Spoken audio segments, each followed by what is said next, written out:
Esse texto do Leonardo da Vinci, Orlando, eu sempre lembro da parte do pássaro. Ah, sim. Até não vou dar tanta ênfase sobre o pássaro, hoje eu vou explicar o porquê. Pela polêmica que está gerada por conta da tradução. Então a gente vai pegar mais a teoria, mas eu vou falar alguma coisa do pássaro. Mas é interessante. Você chegou a ver o quadro, a fazer o vínculo com o quadro e descobrir o pássaro nele? Eu acho que na época eu tinha feito sim. Na época que eu tava lendo o texto, me deu curiosidade, eu comecei a dar uma boa olhada nas obras dele. Eu comecei a ver, na verdade, Leonardo da Vinci com outros olhos, né? Faz isso, realmente o texto faz isso com a gente. Pessoal, só para atualizar todos, os que não puderam ler ainda, leiam Leonardo da Vinci e Uma Lembrança da Sua Infância. É um texto escrito em 1910 por Freud. Na verdade, o tema é tratado antes, né, o próprio 1909, e ele começa a falar sobre isso. Bem na introdução do texto, diz assim, mas o verdadeiro estímulo para escrever o presente trabalho parece ter surgido em outono de 1909. Freud atende uma pessoa com um quadro muito parecido daquilo que ele identificou no Leonardo da Vinci.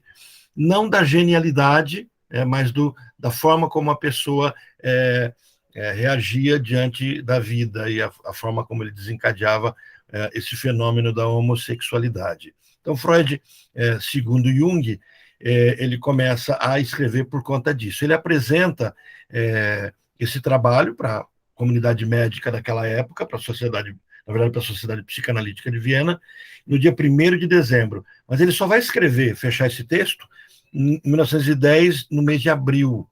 Então, começa bem antes, por conta de um estudo de caso.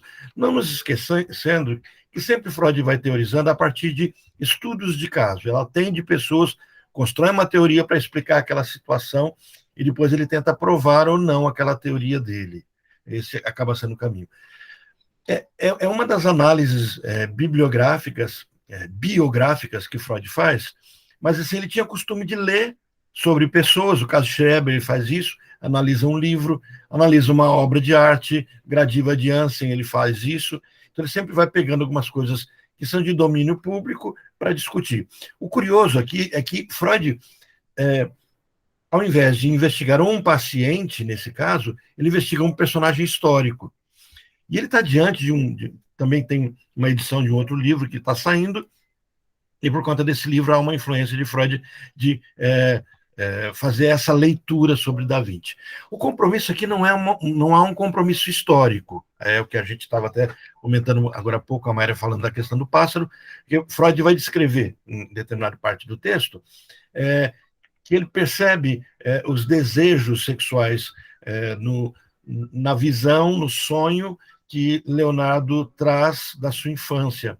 E percebe isso nos quadros. Então, ele identifica no quadro de Santa Ana, onde está a Maria, mãe dela, Jesus e João Batista, e ele percebe que o manto de uma personagem virado ao contrário, ele se torna um pássaro colocando o seu rabo, sua cauda, na boca desse menino. Então, Freud identifica isso como um desejo homossexual existente ali. Tá? A gente não vai entrar muito no detalhe desse ponto, apenas mencionando ele, porque não daria tempo, porque a gente teria que trabalhar esse texto, é um texto grande, denso, tenso. É a primeira vez que Freud utiliza a palavra narcisismo e o seu conceito de narcisismo, né, é a primeira vez. Depois de 1914, isso vai ficar bem definido na introdução ao narcisismo, mas aqui ele começa a ter essa percepção do que de fato é um processo narcísico. E ele lança aqui as bases para a compreensão de um tipo de homossexualidade. Por que eu falei isso até pausado?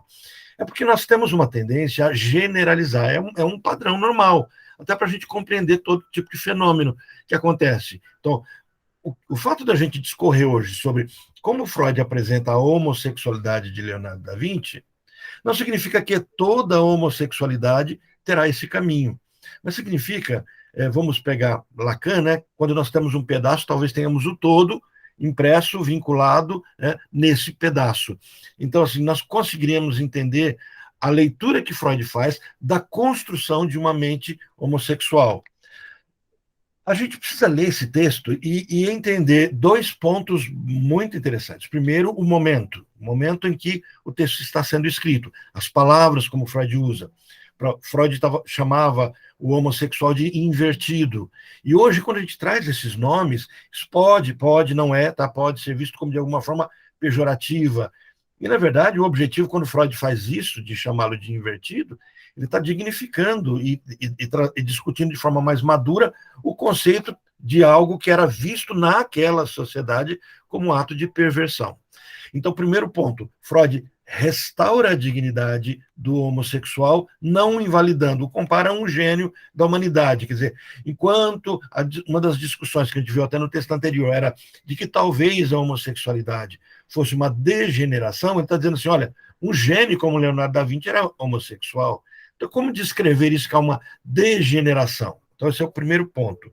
O segundo ponto é que Freud evita algo que a gente vê acontecendo muito hoje, que é uma supervalorização da homossexualidade, como um terceiro caminho, como um terceiro sexo, como um sexo forte. Eu me lembro que eu tinha um professor na universidade e diziam as más línguas que ele era homossexual, mas diziam as más línguas que ele fazia uma apologia da homossexualidade, no sentido de descreverem o homossexual como o super-homem, o homem nietzschiano, né? E aí trazia também esse vínculo com Leonardo da Vinci, né, que é esse homem muito forte, que dá conta de ter seus próprios conceitos. Freud retira essa roupagem de descrever como menor ou maior, como pior ou como melhor. É apenas um ser humano que, diante das vicissitudes da vida, das variações, do sofrimento, construiu um jeito de ser. Só isso. Ele é melhor, o homossexual é melhor que o heterossexual? Não, ele é tão humano quanto. Então, ele é menos saudável psiquicamente? Não, ele é tão saudável quanto. A única coisa que ele investiga, e por isso a gente tem que ter cuidado nessa leitura, é de perceber que aqui ele não está valorando, pesando, não é nem a palavra valorizando, é valorando. Ele não está dando peso, é melhor ou pior, ele está dizendo, como é que construiu? Como é que um homem, ao reconhecer o seu próprio corpo como masculino, não busca um corpo feminino, mas busca também um corpo masculino? Na aula passada, no encontro passado, quando falávamos da sexualidade, da teoria da sexualidade, Freud deixa claro que mesmo o desejo homossexual é um desejo pelo outro, que é diferente. Então, o homem deseja o feminino, mesmo e busca no outro homem o feminino. Esse foi o caminho que Freud estava construindo. Nesse texto, a gente vai ver que não é tão diferente. Ele faz umas explorações mais maduras, então eu vou pensar alguns trechos do texto, e porque a gente tem só aí 1h30 para investigar isso, não dá para a gente dissecar um texto que é muito denso, muito denso. E a Mayra lembrou uma coisa que seria muito, muito interessante se vocês dessem conta de fazer. Na turma dela, que estava também a Mônica, eles leram o texto juntos depois. Então, eu imagino que pela densidade do texto, né, Mayra, que vocês acabaram tendo que fazer bastante isso, bem isso, né? Sim, eu não lembro se a gente dividiu, cada um foi com uma parte, ou se a gente abordou o texto inteiro. Você lembra, Mônica? A gente dividiu, era eu, você, a Mariana, o Anderson e mais uma pessoa, acho que o Leandro. E a gente dividiu em 5 partes, eu me lembro. E daí a gente se reuniu e assim, fez um geral. Cada um falou da sua parte e depois a gente fez um fechamento, mas acho que foram 2 encontros. Eu tenho certeza que deve ter sido muito produtivo, quer dizer, assim, de sugar mais do texto, né?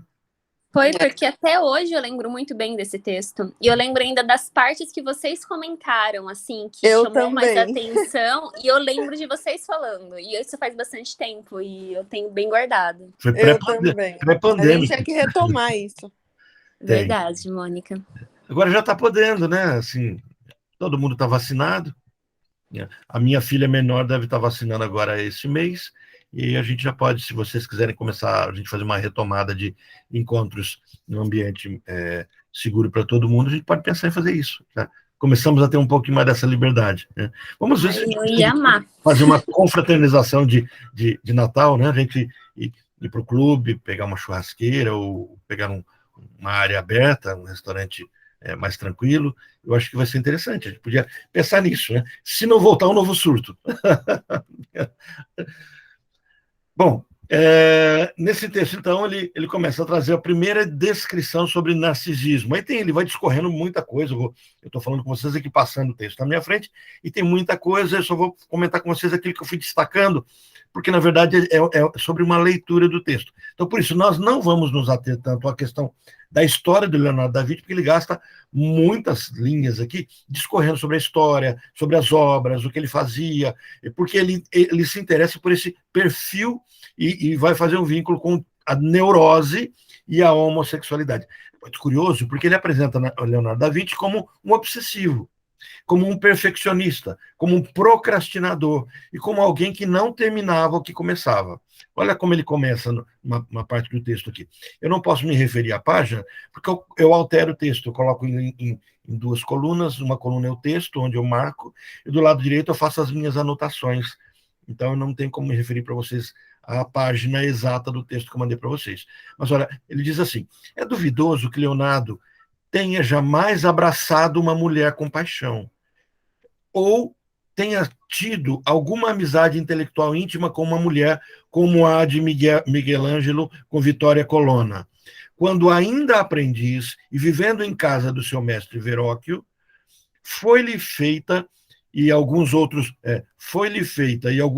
jovens a alguns outros jovens uma acusação de práticas homossexuais proibidas que terminou em absolvição. Quer dizer, da história dele já havia uma discussão. Tem uma série que saiu, feita pela Rai, que é uma TV italiana, e aí vocês vão achar assim, o beijo gay de Leonardo da Vinci. Então eles trazem aí, rebusca. Grande problema é que muitas vezes se reforça esse perfil com a intenção de legitimar. É muito curioso, porque quando a gente tenta legitimar alguma coisa, existe a possibilidade de não ser legítimo. Quer dizer, eu só vou confirmar no cartório uma assinatura e reconhecê-la se essa assinatura pode ser contestada. Então, assim, a gente está diante de um confronto que não deixa de ser científico e passa a ser por legitimação de partes. E a gente poderia perguntar, é necessário? Então, eu acho que para a psicanálise, não. Né? Parece, voltando ao texto, parece que a origem dessa acusação foi o fato dele ter usado um menino de má fama como modelo. Surge um comentário de que Leonardo da Vinci não procurava homens com talento. Então, assim, opa, aquele é um pintor, é um escultor, né, habilidoso. Não, ele procurava pessoas bonitas, como modelos também, mas não apenas como modelos, mas para que fossem seus aprendizes, e nunca mulheres. Então, isso gera uma sensação social, naquele momento, de que era um homem que buscava beleza e buscava homens. Então, o convívio dele com homens. E ele era extremamente cuidadoso. Isso é que é interessante.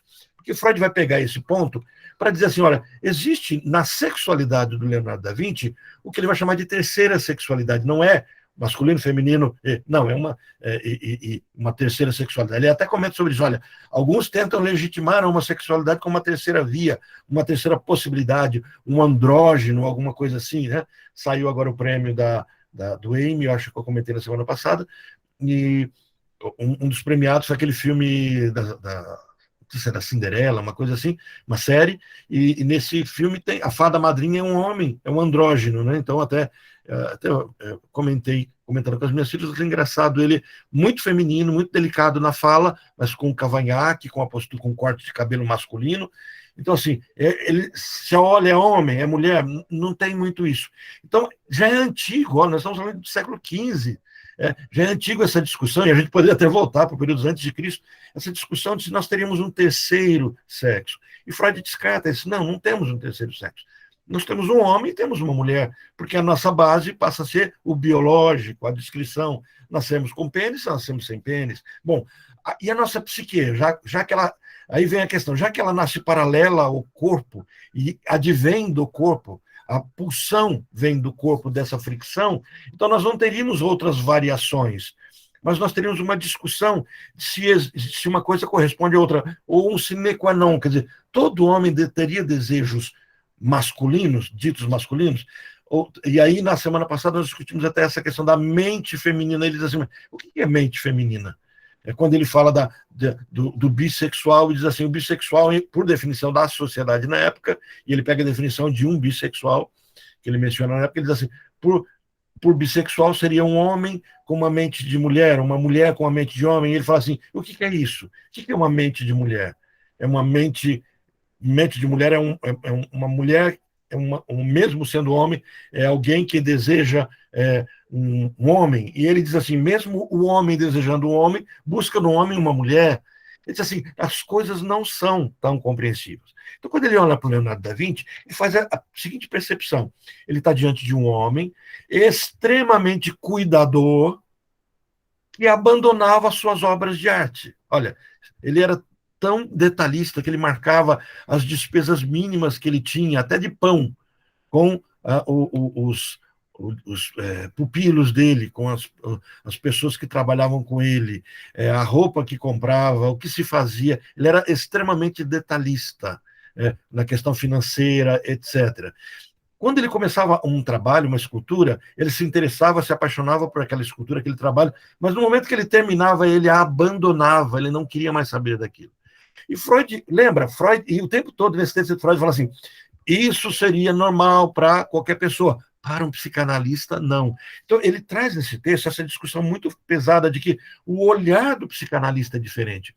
Por que é diferente? Ele diz assim, o olhar do psicanalista não acha que alguma coisa é por acaso, não acha que alguma coisa é por acidente, algo que se quebra, algo que morre, algo que se esquece, algo que se faz diferente, um erro que se comete, uma fala, para não ter um determinado ponto em que ele vai descrever a morte do pai, ele coloca 2 vezes a data da morte do pai, e ele fala assim, por que é que ele... Aí qualquer pessoa vai dizer, ele fez isso por um lapso, porque se esqueceu, porque estava abalado emocionalmente. Ele diz assim, pode ser que estava abalado emocionalmente, mas o pai a morte dele é reforçada, é dita 2 vezes, então parece que havia um desejo de matar esse pai. E aí ele descreve a questão do abandono que o Leonardo sente. Então ele começa a perceber, a partir da história do Leonardo e a partir do paciente dele, que Jung aponta que era parecido com o Leonardo, mecanismos que acontecem em um grifo, tá, gente? Em um tipo específico de homossexualidade masculina. Então ele discorre sobre a história de Leonardo, como ele foi acusado de práticas homossexuais. Então, no texto, existe uma única maneira de compreender a peculiaridade dessa vida sexual e emocional com relação à dupla natureza de Leonardo. Então ele olha assim, como artista e como pesquisador científico. Então ele começa a trazer essa percepção e ele vai propor-se pensar que Leonardo da Vinci é um tipo específico de homossexual que sublima toda sua libido na arte, na expressão. Então ele começa a descrever alguns tipos, né? Então, olha, a opinião de Sommi sobre Leonardo é a seguinte, ele cita Sommi, acho que é assim que fala o nome, né? O seu insaciável desejo de tudo compreender em seu redor e de pesquisar com atitude de fria superioridade o segredo mais profundo de toda a perfeição, condenou sua obra a permanecer para sempre inacabada. Ele tentava dar o melhor possível à obra, mas por melhor que ele fizesse, ela ainda teria algum defeito. Então, na visão de Leonardo, nada estava terminado. Aí a frase do Leonardo, ele coloca em italiano aqui, né? Nessuna cosa se può amare né odiare se prima non si ha cognizione de quella. Quer dizer, não se pode amar uma coisa completamente se você não tiver conhecimento profundo dela. Então, Freud busca, a partir de Leonardo, um perfeccionismo que constitui uma estrutura, olha, não é homossexual, uma estrutura neurótica. E que estrutura neurótica é essa? Uma estrutura obsessiva. Por que isso é bom postular? Porque, para muitas pessoas, quando se fala de narcisismo, você faz um vínculo narcisismo com psicose. E quando se fala de homossexualidade vinculada a narcisismo, alguns aproximam o homossexualismo, a homossexualidade, aproximam a homossexualidade da psicose, como se fosse um Édipo mal feito. Ele disse, não, existe uma neurose acontecendo. Leonardo da Vinci é obsessivo, é neurótico. Então, ele começa a trazer o relato de uma homoafetividade. Então, nós não temos só a palavra da homossexualidade, mas da homoafetividade. Um homem que cuida de outros homens, um homem que ampara outros homens. É muito curioso a gente até olhar a questão dos mosteiros e a gente perceber um local onde só existem homens, onde, em tese, a sexualidade está dentro de um voto de celibato. Homens com voto de celibato, onde abrem mão de sua sexualidade, tudo isso é a tese, né?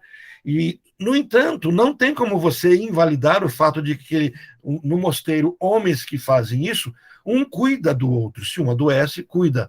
Então, isso está no campo da homoafetividade. Aceitar o conceito de homoafetividade é menos agressivo do que da homossexualidade. A grande questão é que, se nós entendemos que todo processo afetivo é um processo sexual, homoafetividade é um outro nome que você pode dar para a homossexualidade. Então, o fato de dois homens não tocarem no genital um do outro, mas se cuidarem, um cuidar do outro, nessa perspectiva psicanalítica, o ato em si está acontecendo, do ato de cuidar, de sentir prazer em estar com o outro, da presença do outro. Então, ele vai falar sobre o relato de uma afetividade homossexual existente entre Leonardo da Vinci e seus discípulos, seus pupilos. Então, assim, independente de legitimarmos ou não a teoria da homossexualidade, fica claro que a teoria da homoafetividade está aceita aqui por Freud. E essa busca da perfeição, ele vai dizer assim, condena, então, ele a não acabar as suas obras de arte. Isso é emblemático, porque como Freud vai pegar essa questão do vínculo de Leonardo com o pai, um pai fraco que abandona, ele vai dizer que esse é um dos quesitos para a construção de desse tipo de homossexualidade.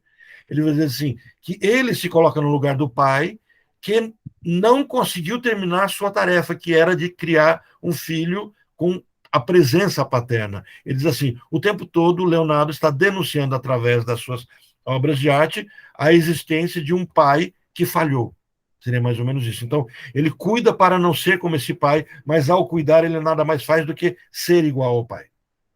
No texto ainda ele diz assim, olha, quando o período de pesquisa sexual infantil chega a um final, após um período de enérgica repressão sexual, o impulso da pesquisa terá 3 possíveis diferentes vicissitudes, resultantes de uma relação primitiva com interesses sexuais. Então, assim, na construção da sexualidade nossa, da criança, e todos nós somos crianças um dia, alguns ainda são, acho que todos nós somos, né?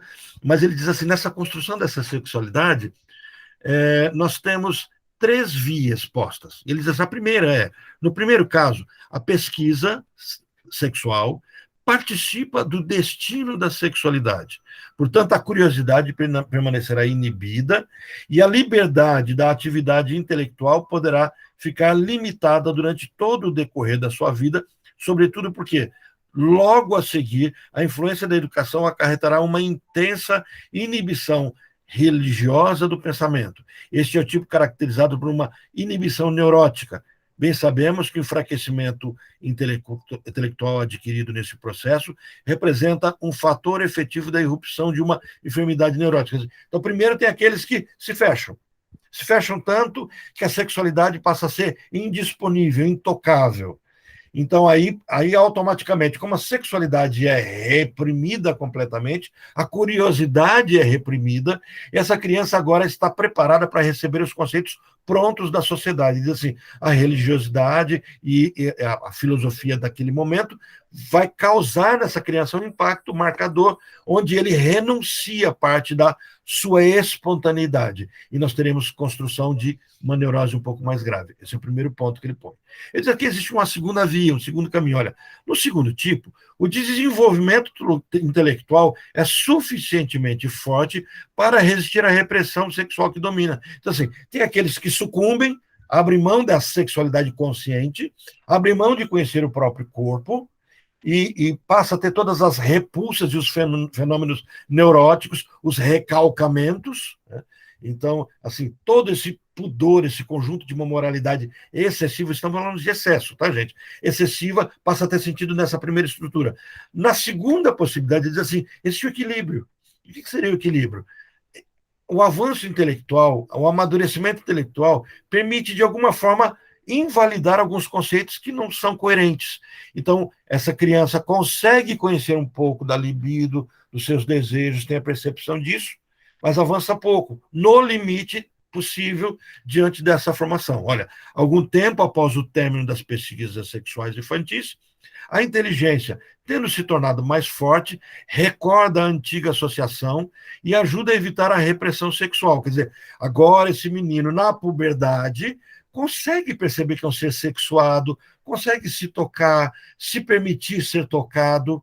Ó, percebe? Na primeira, não. O sexo é sujo, feio, pecaminoso e totalmente reprimido. Como se isso impedisse que o erótico surgisse dentro de si.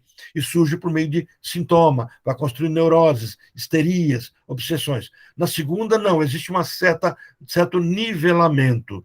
E ele diz assim que existe uma terceira via. Né? Aí ele diz assim, devido a uma predisposição especial, o terceiro tipo, que é o mais raro e mais perfeito, esse que ele vai enquadrar o Leonardo, escapa tanto à inibição do pensamento, quanto ao pensamento neurótico compulsivo.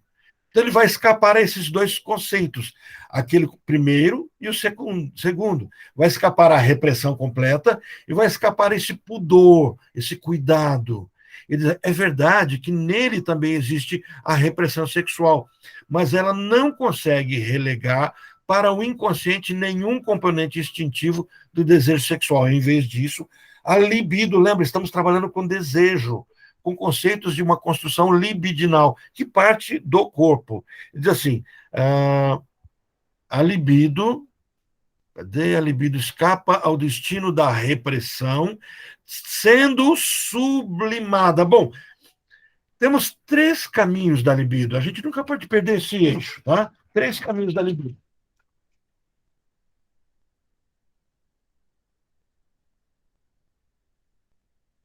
Repressão. Opa. Sublimação.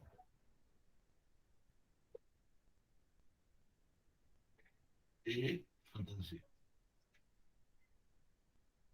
Ao invés de repressão, vou colocar aqui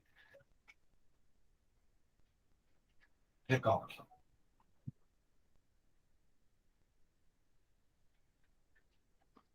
Então, temos esses 3 caminhos da libido que se constroem. Dentro desses 3 caminhos, observe, eu tenho o recalcamento acontecendo no primeiro e no segundo. Na terceira via que ele coloca aqui, não há um recalcamento, há uma percepção, uma noção de aceitação. Como essa libido, como esse erótico não é reprimido, ele busca a satisfação plena, do mesmo jeito. Como não foi reprimido, o caminho seguinte é sublimação. Ele vai atribuir a genialidade do Leonardo da Vinci, a estética, a percepção, a tudo aquilo que ele vai fazendo, a uma sublimação da energia sexual. Ao invés disso, a libido escapa ao destino da repressão, escapa do primeiro, sendo sublimada, vai para o segundo, desde o começo em quê? Curiosidade, e ligando-se ao poderoso instinto de pesquisa como forma de se fortalecer. Então, ele atribui primeiro, percebe que ele não está trazendo isso, não está atrelando a genialidade à homossexualidade. Não, ele está atrelando o comportamento sexual à possibilidade de uma genialidade. Quer dizer, não é que um implicou no outro, os dois denunciam o mesmo jeito de ser. O fato dele se tornar uma pessoa curiosa e não ter tantas repressões permitiu que ele desse vazão à genialidade dele. Não está tornando um consequência do outro. Ficou compreendido a forma como eu consigo, a leitura que eu faço desse texto, nesse sentido? Bom, se refletirmos acerca da ocorrência em Leonardo desse poderoso instinto de pesquisa e a atrofia da sua vida sexual, Então, ele não traz o conceito de Leonardo da Vinci apenas como de um homossexual. Ele diz assim, existe uma atrofia da sua sexualidade corporal, restrita ao que poderíamos chamar de homossexualidade ideal. Então, ele fala aqui, uma homossexualidade sublimada, sentir-nos-emos inclinados a proclamá-lo um modelo ideal para o terceiro tipo. Então, diz assim, tem aquele que o recalque é forte, tem aquele que é bom senso, e tem aquele que sublima a sua homossexualidade. Esse é o ponto que ele começa a discutir. Essa é a primeira unidade. Então, assim, eu comecei o primeiro capítulo desse livro dele, mais ou menos nisso. Então, o que eu acabei não trazendo? Detalhes históricos que ele traz bastante. No segundo ponto, já firmado isso, essa construção narcísica, introdutória, ele diz assim, já bem no início do segundo capítulo. Então, ao que eu saiba, existe apenas um trecho nos apontamentos científicos de Leonardo em que ele se insere, o fragmento de informação sobre sua infância. E aí entra aquilo que a Mayra estava no comecinho do nosso encontro falando, do pássaro.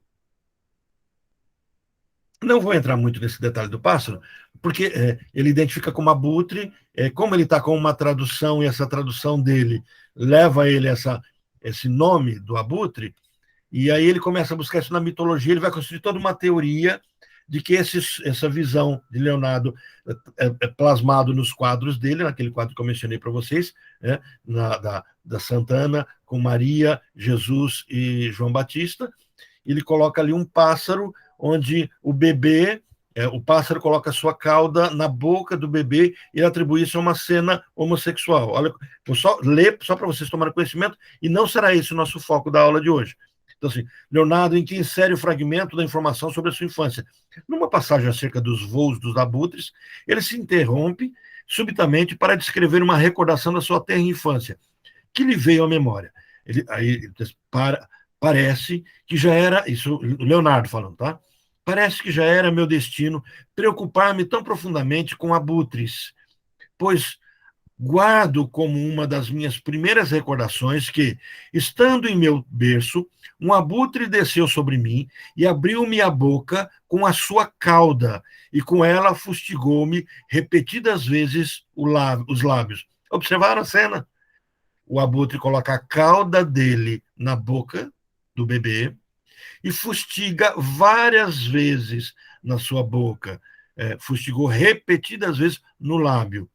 O que encontramos aqui é, portanto, uma recordação da infância e, sem dúvida, de natureza bem estranha. Não só estranha pelo que conta pela idade que se refere. Que uma pessoa possa lembrar-se de alguma coisa da época da sua amamentação, talvez não seja impossível. Porém, essa recordação não poderá certamente ser considerada real. Então, ele vai falar aqui de memórias encobridoras. É um outro texto do Freud. Memórias encobridoras. O que são as memórias encobridoras? As histórias que eu tenho não são reais, elas são necessárias para explicar imagens que eu tenho. Então ele diz assim, ok, agora esse menino, na idade edipiana, para explicar suas sensações de bebê, suas ideias, ele traz uma história encobridora. Então não seria tão estranho isso. Mas ele fala assim, mas descreve um processo de ser amamentado, né? Várias vezes tocando no lábio, mas de uma cauda, de um desejo ligado a uma sexualidade, não só estranha pelo que conta, como pela idade a que se refere. Isso me lembra um sonho de um paciente meu. Esse meu paciente era homossexual, mas era interessante que uma vez perguntando a ele, ele falou assim, estou falando de um homem de 50 anos de idade, eu digo para ele assim, sua família sabe que você é homossexual? Você sabe? Então você contou? Eu disse, não. Você nunca contou que é homossexual? Não. Mas eles sabem? Sabem. E eles nunca falaram sobre esse tema com você? Não. Então havia uma coisa velada, algo sagrado. E ele me conta de um sonho. E o sonho é muito parecido com o de Leonardo. O sonho, ele sonha que ele está... Pense naquela cena do Rei Leão, quando o Simba é apresentado para todo o grupo de animais, né? Quando Mufasa pega o filhote, na verdade é o Raf, Rafiki, né, que é o macaquinho, pega e apresenta o Simba para todos saúdam agora o nascimento do príncipe ali dos leões, né, que depois vai se tornar o rei da selva. Bom, a cena é aquela, mas são 2 pavões. E esse meu paciente se sente sendo sendo o pavão macho. E com a sua cauda aberta, seduzindo uma fêmea. Então, a fala do paciente no sonho é assim, quando ele vê essa cena, ele tem a sensação de que todos esperavam ali uma cópula, uma relação sexual dos 2 bichos, do pavão macho e fêmea. E no momento em que a fêmea se disponibiliza para o macho, ele abre sua cauda, e para decepção de todo mundo, ele vira ao contrário, e ao invés dele assumir a posição masculina, ele toca cloaca com cloaca do macho com a fêmea. Ele acorda assustado. Essa é a cena do paciente. Observe a cauda, o toque da cloaca. E esse sonho é repetitivo, ele tem variáveis, mas ele tem algumas vezes esse sonho. Tem uma história da homossexualidade dele, ligada exatamente à forma como ele se apresenta e à repressão que a mãe teve. Esse caso desse meu paciente se encaixa perfeitamente no caso que Freud aborda aqui da homossexualidade masculina. Ele discorre no texto, ele tem um avanço bastante, ele diz assim, é estranho que essa fantasia represente uma situação de caráter tão evidentemente passivo. Parece com certos sonhos e fantasias encontrados em mulheres ou em homossexuais passivos que desempenham o papel de uma mulher nas relações sexuais. Então ele começa falando sobre isso, olha, um pouquinho antes aqui, eu já li a conclusão do que ele estava falando, diz assim, a coda, é um dos símbolos mais familiares e substitui expressões referentes ao órgão masculino. Tanto em italiano como em outras línguas, a situação da fantasia de um abutre abrindo a boca da criança e fustigando vigorosamente por dentro com uma cauda corresponde à ideia de um ato de felatio, um ato sexual no qual o pênis é introduzido na boca da pessoa envolvida. Então ele fala de sexo oral aqui. Então, assim, o sonho que Leonardo menciona é esse. Ele traz essa percepção. Ele fala, e é um sonho que poderia acontecer tanto com mulheres quanto com homens que se colocam numa posição feminina. Essa é a apresentação. E aí eu não vou ainda teorizando a questão do abutre pela polêmica que existe sobre o pássaro. Tá? E aí isso invalida muito daquilo que Freud teorizou. Freud pegou um caminho, com base no nome, trouxe um mito do abutre, fez toda uma história sobre o abutre, e depois descobriram que a tradução não é abutre.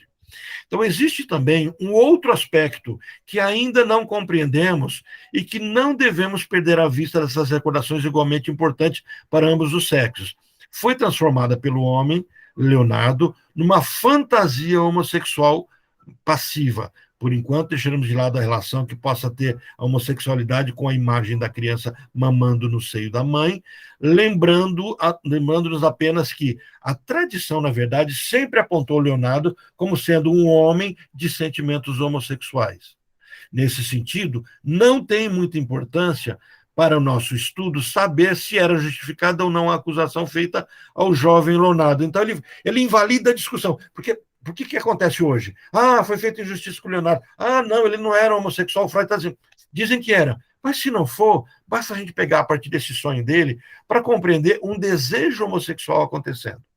E ele diz assim, o que nos leva a classificar alguém como sendo um invertido não é o comportamento real, porém a sua atitude emocional. Freud traz uma nova percepção aqui, que é barra pesada até para hoje. Ele está dizendo assim, o que identifica uma pessoa como homoafetiva, como homossexual, não é a atitude dela, mas a emoção que ela tem.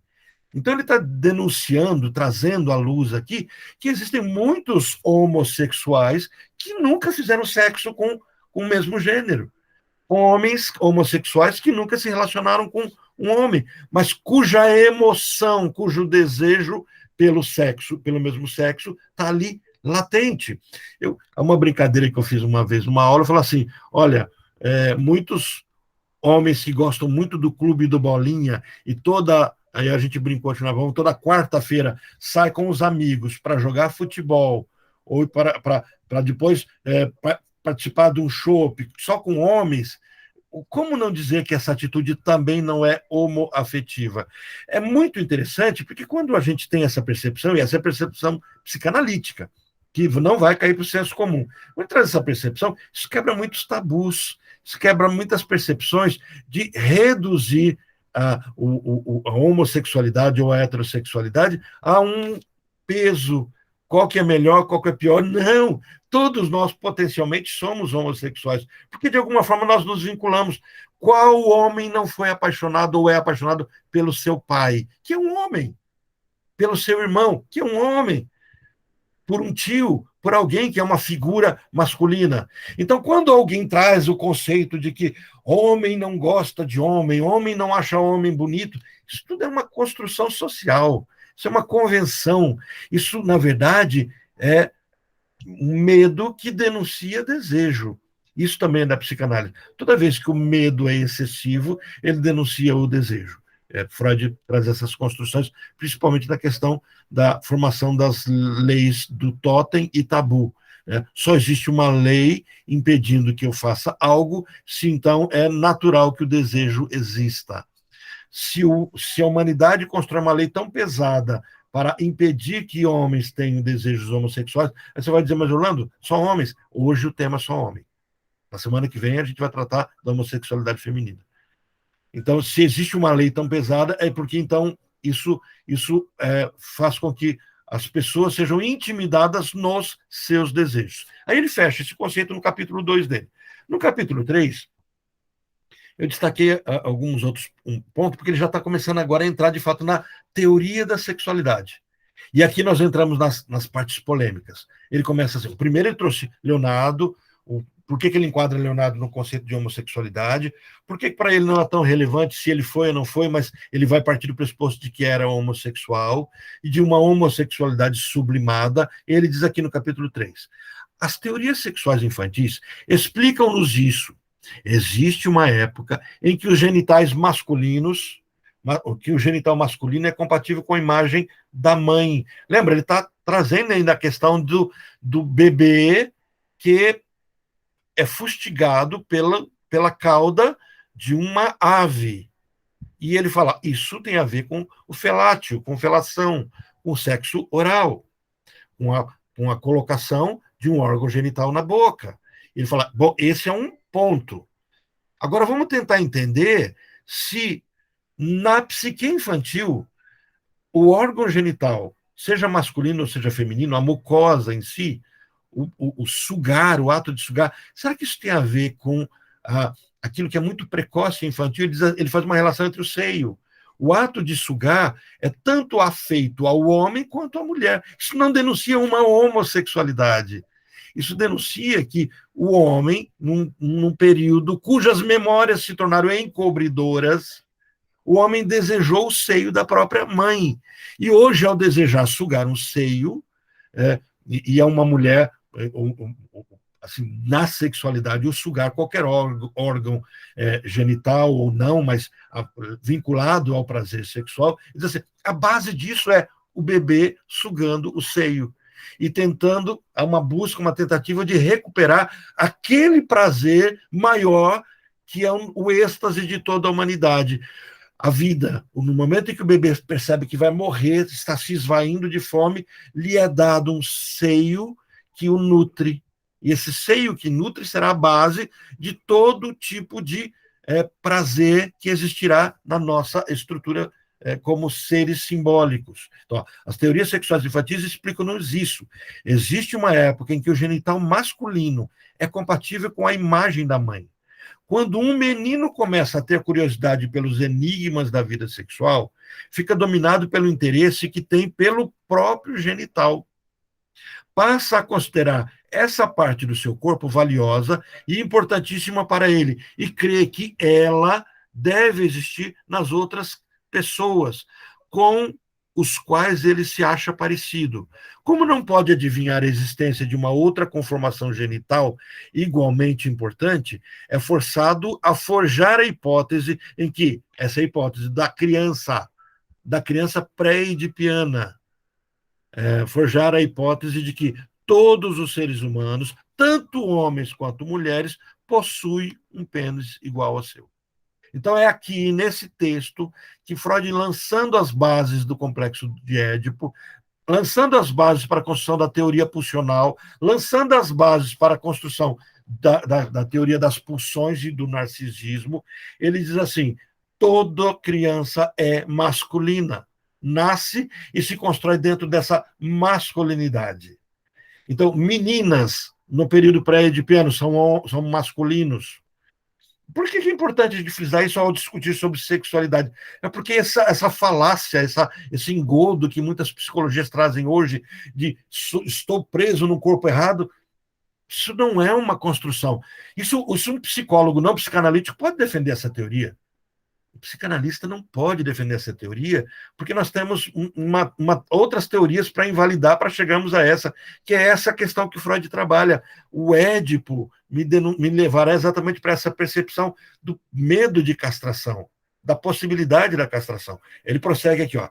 Este conceito se torna de tal maneira imbuído no investigador infantil, aquela criança que está investigando, que não desaparece nem mesmo quando pela primeira vez chega a observar o genital das meninas. Quer dizer, é tão forte, Freud está dizendo assim, é tão forte na sensação do menino e da menina que eles têm pênis, que mesmo depois vendo uma menina sem pênis, ele não terá a dedução de que ela não tem. Ele terá a dedução de que é pequeno, porque ele construiu o sentido de que todo ser humano tem pênis. E chega a observar o genital nas meninas. Bom, e aí voltamos a uma fantasia homossexual de um homem que deseja o pênis de outro ser. Isso necessariamente está afeito a um homem que toma a decisão de estar com outro homem? Não. Por quê? Porque se a fixação, e possivelmente é uma fixação dessa fase pré-genital, ao buscar um pênis, isso não implica que esse homem busque outro homem, mas implica na dedução de que talvez busque homem ou mulher que tenha pênis. Mas tem um pênis real? Lembra, é fantasia. A criança está na idade da fantasia. É isso que o Freud está dizendo.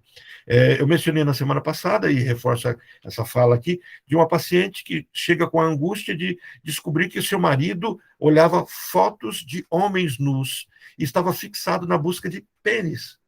Isso leva o casamento a uma crise, quase separação, e a fala da própria paciente é de até uma ideação suicida, de não saber como enfrentar a vergonha que seria trazida à luz da descoberta de que o marido tinha relações sexuais com outros homens.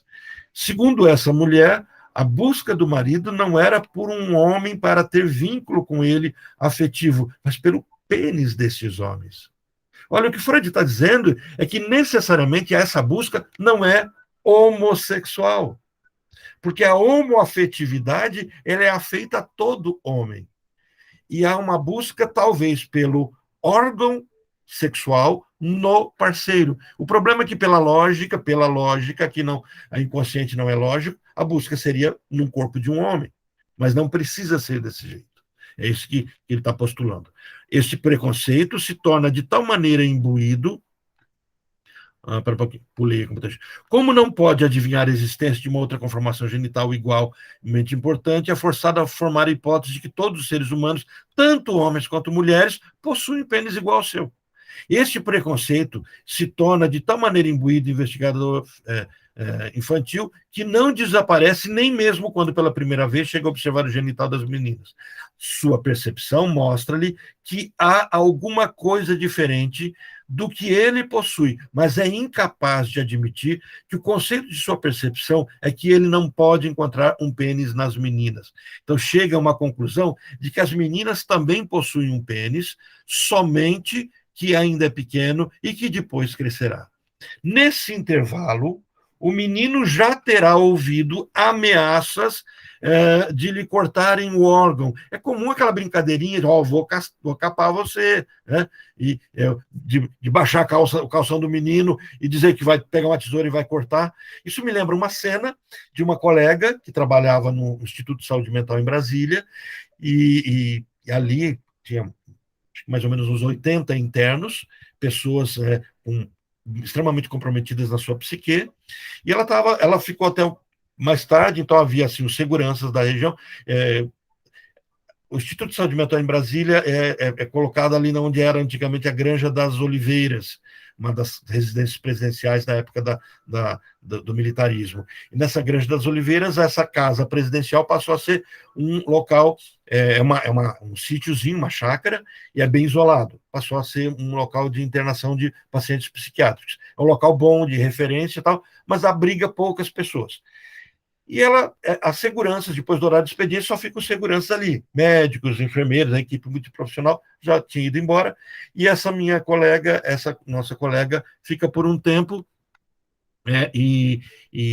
a mais, e estava na sala dela, de repente a porta se abre, e aí a partir daí eu vou passar para o relato dela. Ela diz assim, que viu um homem de quase 2 metros de altura na porta, nu. Era um dos pacientes. Quando ela vê aquela cena, ela sozinha, depois de um horário de expediente, onde os seguranças estavam tratando das partes externas. A parte interna não tinha ninguém, só estava ela. E ela vê aquela cena, ela pensou, fui estuprada, fui morta. É o que veio de imediato na mente dela. Um homem de 2 metros de altura, nu, vindo para o lado dela. E o que ela poderia fazer? Ela pequena, franzina, 1,60 m, e na mão dela, ela tinha eu tenho uma aqui para ilustrar melhor, não tem. Tinha. Uma tesourinha de cortar papel. Tesourinha assim que ela estava fazendo trabalhos. Quando ela olhou para ele, ela falou assim, fica aí. Se você vier aqui, eu vou cortar. Ela não disse nem o que ia cortar. Eu vou cortar. Fica aí. O homem, imediatamente, esse homem de 2 metros de altura, colocou a mão no pênis e saiu correndo. Percebe a ameaça de castração existente? Então, o que Freud está nos relatando é exatamente isso, essa cena.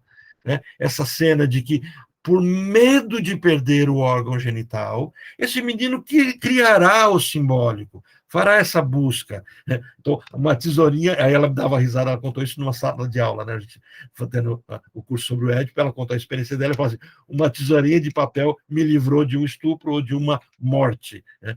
Nesse intervalo, o menino já terá ouvido ameaças de lhe cortarem o órgão que tanto preza, caso venha demonstrar um interesse demasiadamente ostensivo por ele. Percebe o desfoque? Se você ficar mexendo muito nisso aí, eu vou cortar. Então, nesse momento, o menino começa a fazer um certo... a esconder os seus desejos pelo próprio órgão genital. Mas, olha, ao esconder o próprio órgão de si mesmo, ele cria um fetiche, uma busca. E daí vem toda a busca masculina pelo órgão genital. Essa busca de ter um órgão genital grande, potente, forte, o que acaba consumindo o mercado, né, de produtos, produtos médicos, farmacológicos, etc., em torno disso. Sob a influência dessa ameaça de castração, ele agora interpreta de modo diferente o conhecimento adquirido sobre os genitais femininos. Daí em diante, receará por sua masculinidade e, ao mesmo tempo, menosprezará as infelizes criaturas que já receberam o cruel castigo, conforme ele presume. Então, aqui se constrói a noção de tenho pênis, não tenho pênis. E a valoração de que quem tem pênis é mais forte do que quem não tem pênis. E surge, então, o que Freud vai chamar de complexo de castração. Olha, antes de a criança ser dominada pelo complexo de castração, isto é, numa época em que a mulher ainda conserva para ela todo o seu valor, ela começa a exteriorizar o intenso desejo visual como uma atividade erótica instintiva. A criança deseja ver o pênis da outra criança, dela mesmo, de outras pessoas, de animais. É o caso do pequeno Hans. Detalhe, esse texto aqui é escrito posterior à história do pequeno Hans. Tá? Então, aí ele começa que a criança ela quer ver os genitais de outras pessoas, a princípio, provavelmente, para quê? Para comparar com o próprio. Não há um desejo, eu quero ver o genital porque eu quero para mim. É para fazer comparação. A atração erótica que sente por sua mãe logo se transforma em um desejo pelo seu órgão genital, que supõe ser um pênis. Olha o que Freud está trazendo aqui na construção do masculino e do feminino. O menino, ao buscar ver o nu, ao buscar ver o genital, ele deseja comparar. Mas ao buscar ver o genital da mãe, ele o busca por desejá-lo, mas ele pressupõe que a mãe tem pênis. Então ele está dizendo assim, não é anormal o desejo homoafetivo. Com a descoberta que fará mais tarde de que as mulheres não possuem pênis, este desejo muitas vezes se transforma no seu oposto, dando origem a um sentimento de repulsa. Então, o que vai acontecer? Ao descobrir que a menina é castrada, o menino, por medo de também ser, tem, naquele momento, estamos falando do pós-Édipo agora, uma repulsa do feminino e um vínculo com o masculino. Esse é o caminho do menino, ó. Mas Orlando é menina, calma, menina semana que vem. Então, esse é o caminho construído pelo masculino. Então, agora o menino tem uma repulsa do feminino, exatamente porque ele tem medo de ser castrado. Ele não é castrado. Ele não foi castrado. Ele não se vê castrado. Ele, ao se valorizar e ter medo de castrar, ele tem repulsa da menina e passa a ser simplesmente do clube do Bolinha e não mais da Luluzinha. E com essa descoberta que fará mais tarde, né, transforma no seu oposto, dando origem ao sentimento de repulsa que, na época da puberdade, poderá ser a causa da impotência psíquica, da misoginia e da homossexualidade permanente. Se esse menino se vir castrado, se vir sem o falo, nesse momento da sua história. E aí, então, se identificar com a menina, isso causará na puberdade. Então, Freud está adiando a construção da homossexualidade para a puberdade. Na puberdade, esse menino se verá impotente psiquicamente, quer dizer, sem desejo por mulher,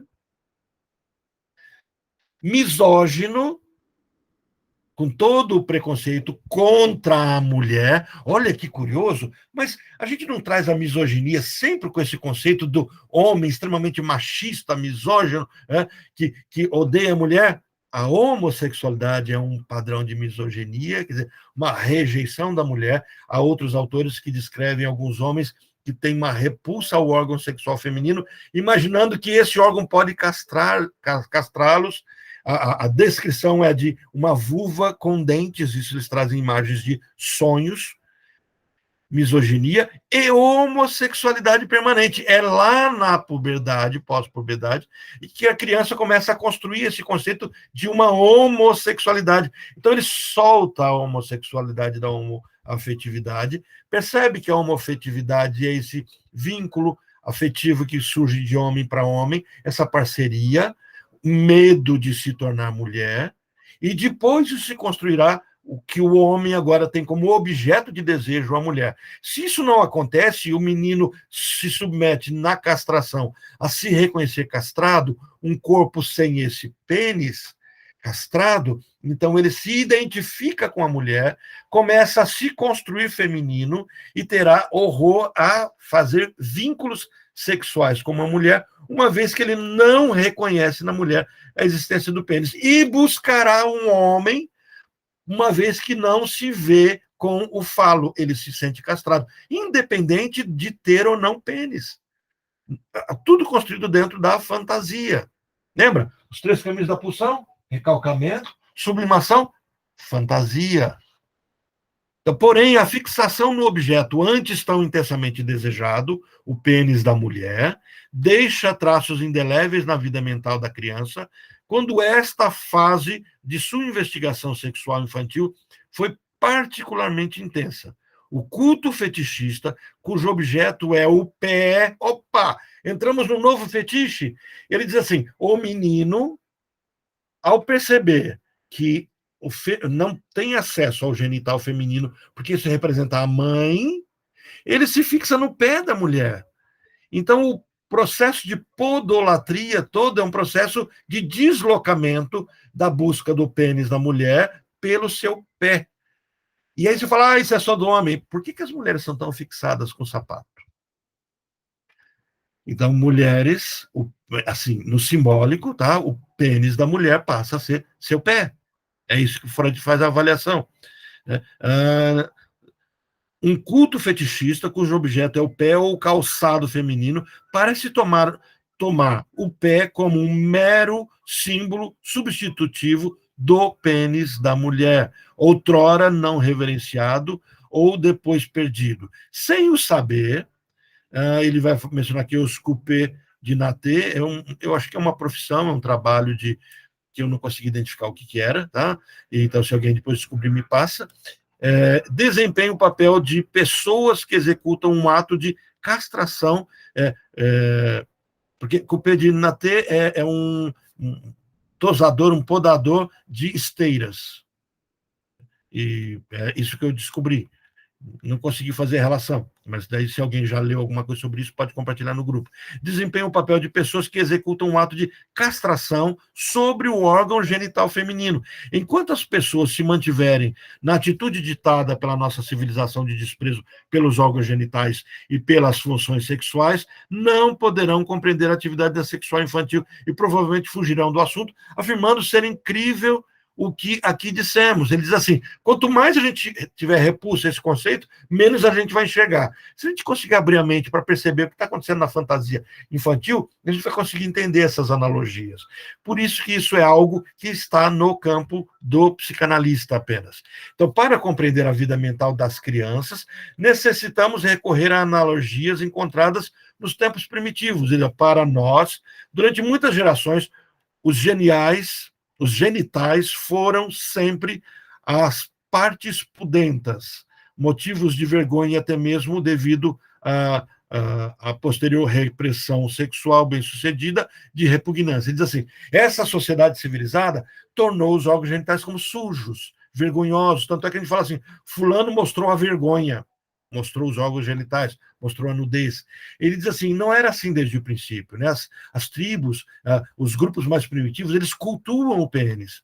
Então, existem tribos, por exemplo, tem uma tribo africana onde o pênis é tão cultuado que eles constroem um invólucro feito de palha para o pênis e eles mantêm ele sempre amarrado. Então, eles colocam no pênis, como se fosse uma camisinha, amarram a ponta e amarram na barriga para que ele fique sempre para cima e, independente do tamanho que tem, eles ostentam que seja grande.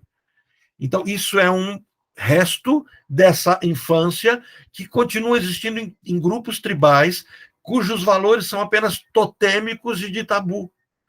Então, vai mostrando, por exemplo, algumas sociedades onde o culto ao pênis,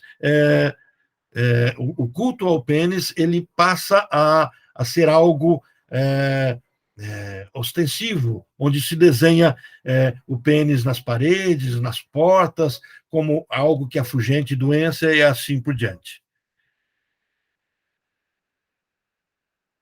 Ele prossegue, ele fala, quando nos lembramos da probabilidade histórica de Leonardo ter se comportado em sua vida como uma pessoa emocionalmente homossexual, ocorre nos perguntar se esta fantasia não indicaria a existência de uma relação causal entre as relações infantis de Leonardo com a mãe e a sua posterior homossexualidade manifesta, ainda que ideal.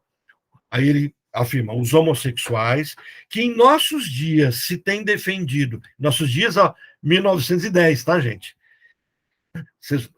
Essa discussão de orgulho gay, etc., a gente pensa que é atual, olha só, os homossexuais que em nossos dias se têm defendido energicamente das restrições impostas por leis às suas atividades sexuais, gostam de ser apresentados por intermédio de seus teóricos defensores, como pertencentes a uma espécie diferente, como estado sexual intermediário ou como um terceiro sexo.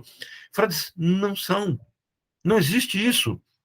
Então, existe até essa construção de um terceiro sexo, de vários gêneros, do orgulho gay, ele diz assim, para que isso? Nós temos um ser biologicamente masculino, um ser biologicamente feminino, que faz suas construções de fantasia, mas é o mesmo homem ou a mesma mulher, que pode ser ou não invertido.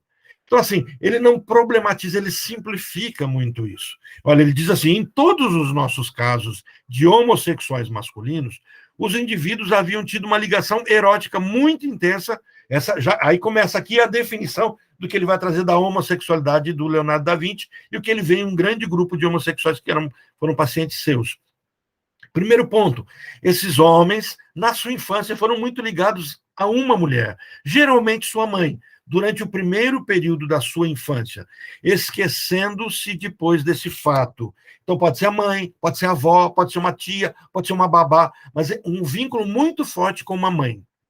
Essa ligação havia sido despertada ou encorajada por demasiada ternura por parte da própria mãe e reforçada posteriormente pelo papel secundário desempenhado pelo pai durante a infância. Ele diz assim, o papel da mãe muito elevado e o papel do pai muito relegado a um segundo nível, quer dizer, o próprio pai, a própria figura paterna, supervalorizando o papel da mãe e invalidando o seu próprio papel.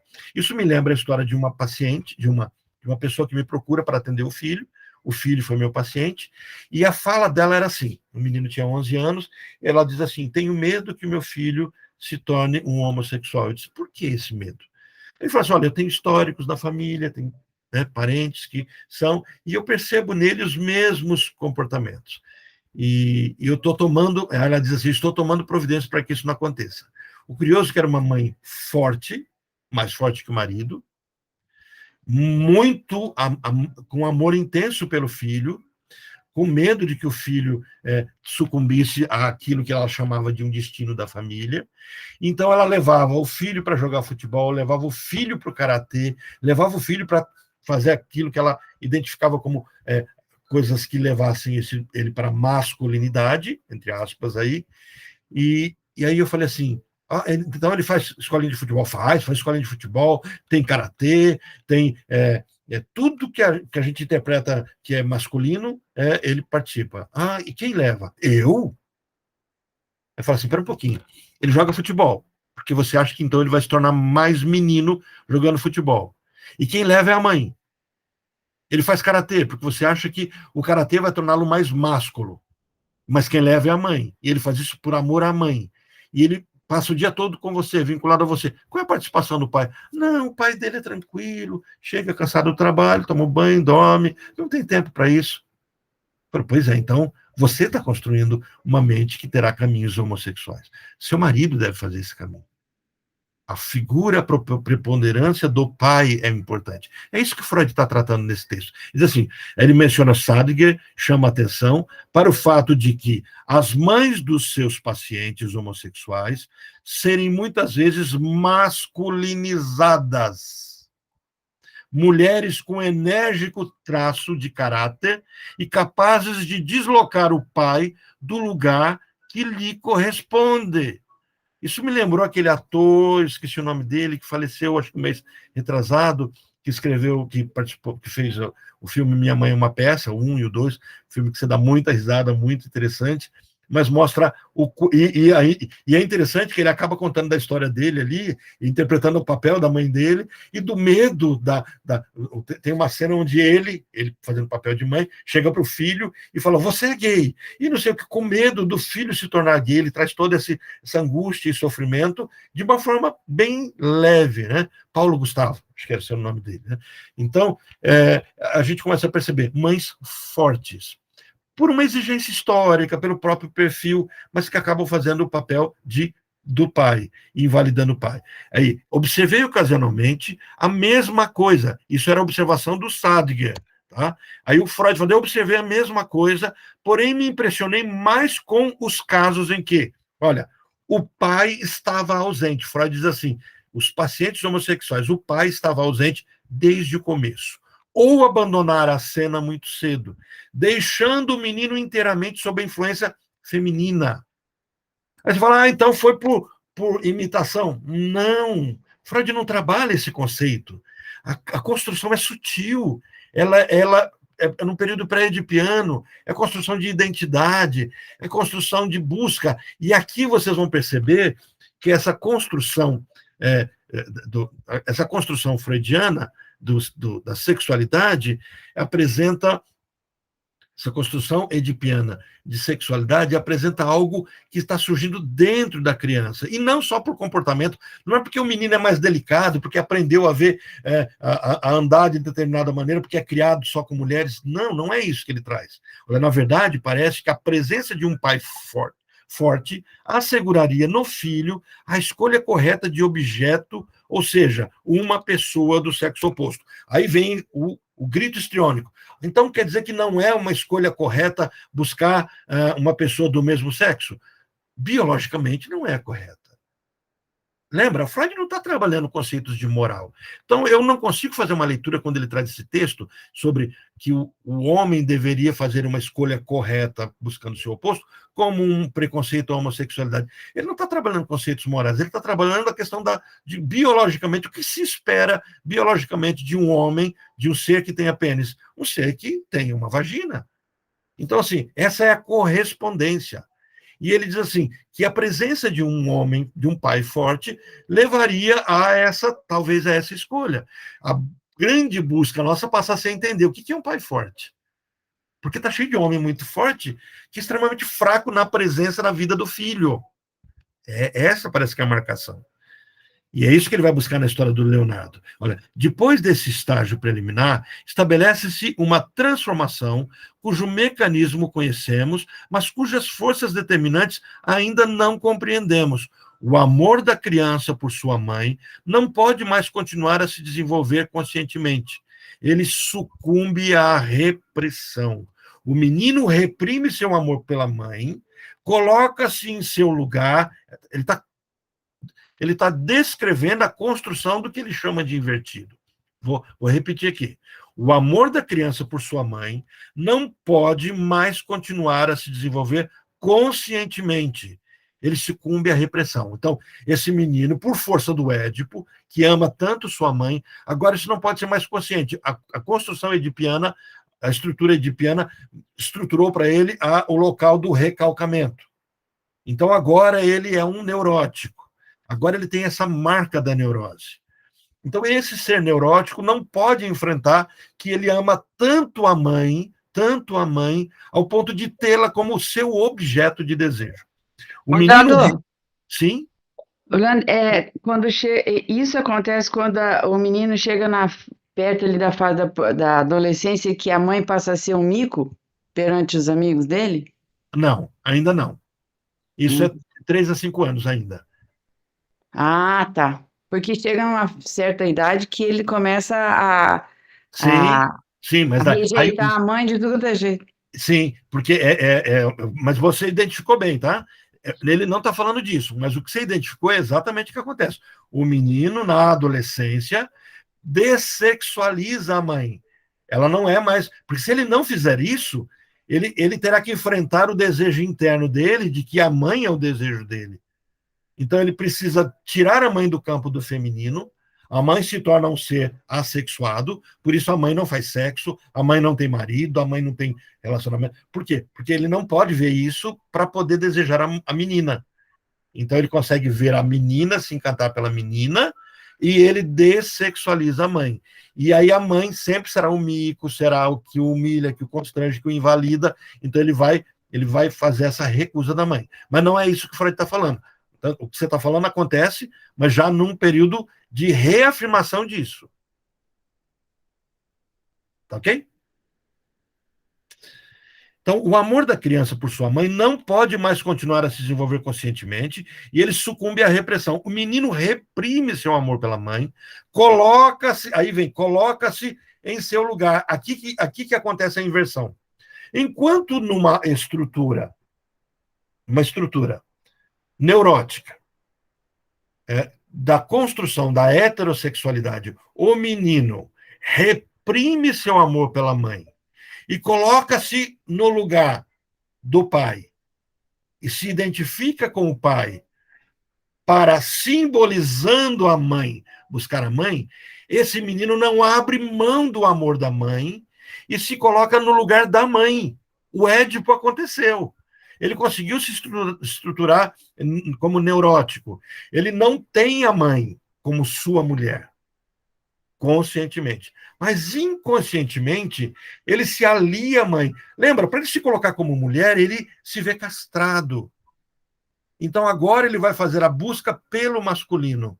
Eu estava assistindo, terminei de assistir aquela série Nove Desconhecidos. Assistam, gente, muito, muito, muito boa. Muito boa. Tá? Quem não assistiu ainda, vale a pena. Tá acho que é no Prime Video que tem. Não, no Prime Video. Isso mesmo, a Amazon. No finalzinho mostra um dos personagens que é um homossexual e ele vai para essa casa de recuperação, de terapia, e para resolver isso, o parceiro dele deseja ter um filho, querem que eles tenham um filho, e nessa questão, no finalzinho mostra ele com uma criança, com um bebê junto com o parceiro dele. E isso revela um desejo feminino. Quem deseja ter um filho é a mulher a partir do Édipo. Sinara, você quer falar alguma coisa? Orlando, só uma curiosidade que me ocorreu aqui, se nesse processo todo, o fato da criança ter alguma síndrome, por exemplo, síndrome de Down ou alguma disfunção, se esse processo é diferente, como que ele acontece? É diferente porque daí nós vamos ter a psicose acontecendo. Então, a não percepção da invasão paterna. Então, ele vai ser diferente.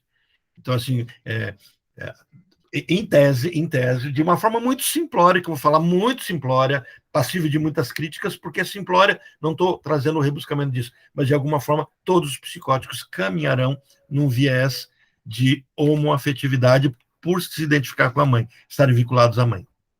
Então, nesse sentido, eu não estou dizendo, não é todo homossexual é psicótico, não. Toda psicose carrega uma homossexualidade.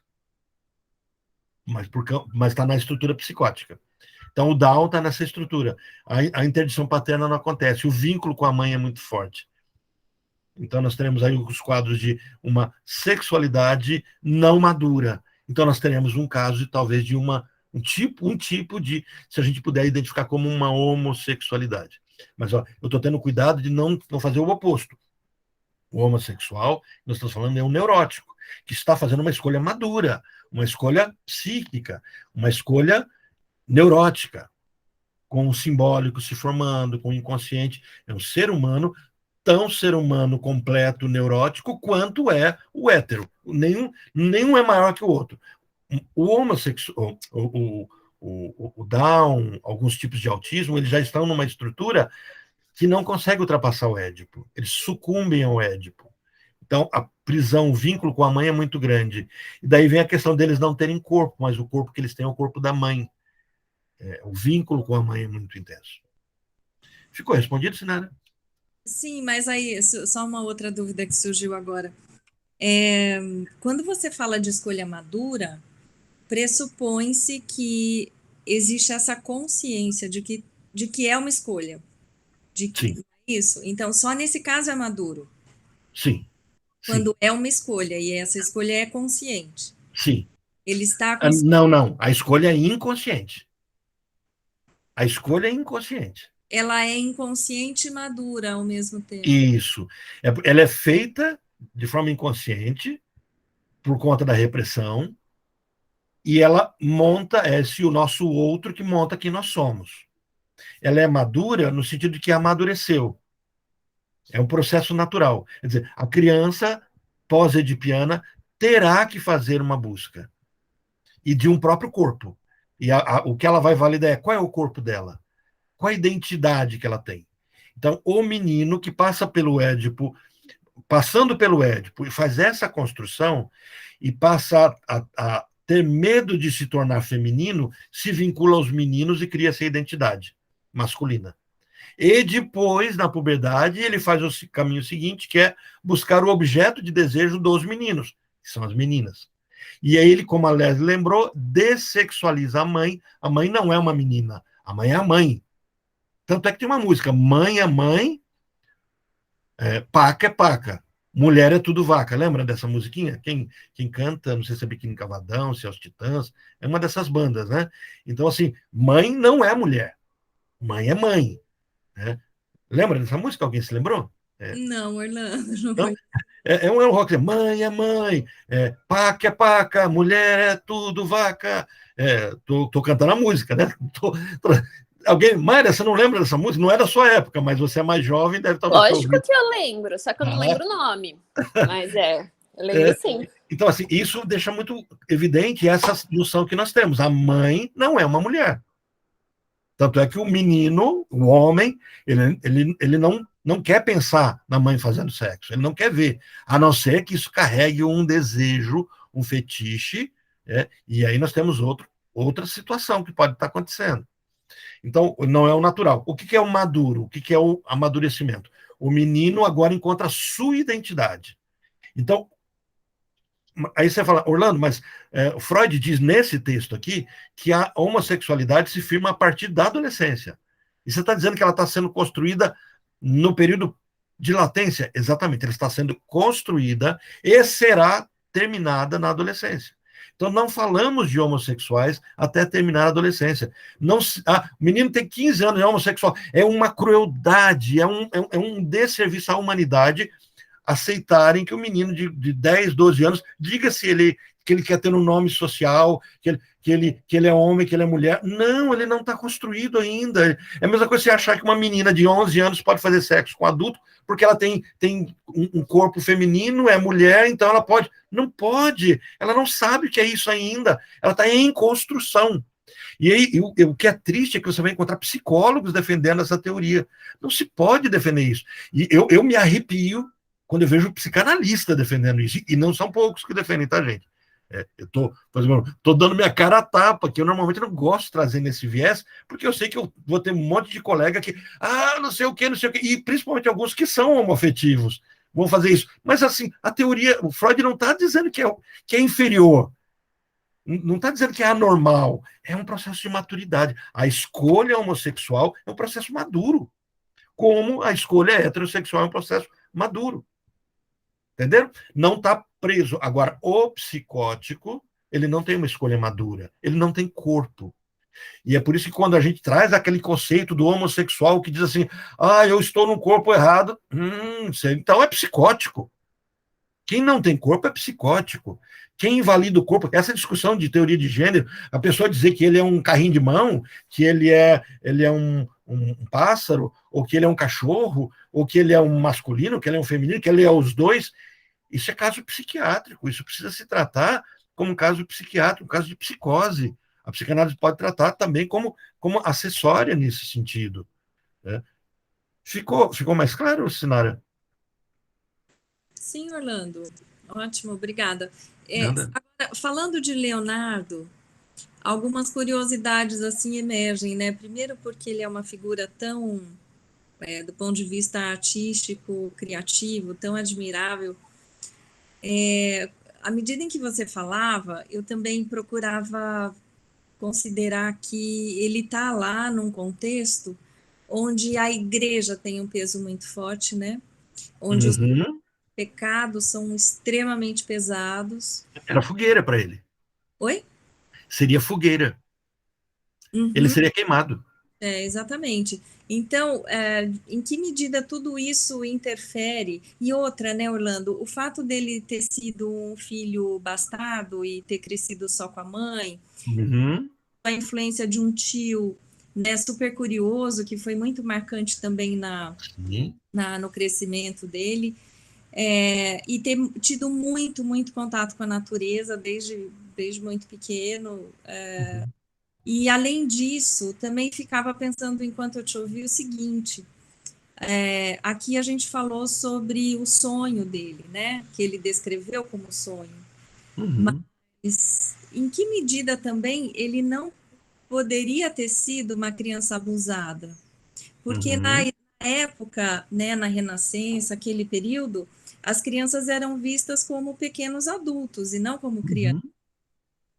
Né? Então, assim, tem um contexto maior que pode trazer novos elementos, né, para essa análise em relação ao Leonardo.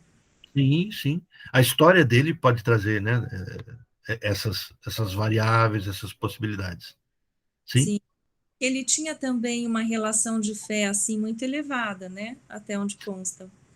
Pois é, essa é uma discussão, Freud traz essa discussão nesse texto sobre o comportamento de Leonardo com Deus, e o vínculo que ele faz com o pai que o abandona, e ele diz assim, ele não pode abandonar, então Deus não pode abandonar a sua criação, e ele traz, só que aí a discussão que Freud faz é a partir do que ele desenha, do que ele escreve, dos desenhos dele, do que ele escreve sobre Deus, e desse Deus muito masculino. Então, até nesse sentido, ele coloca a exploração que ele faz do corpo masculino, do pênis, não do órgão genital feminino, de um Deus masculino, ele vai fazendo esse vínculo. E, de fato, uma busca de Deus, mas como um pai que abandonou e não deveria abandonar.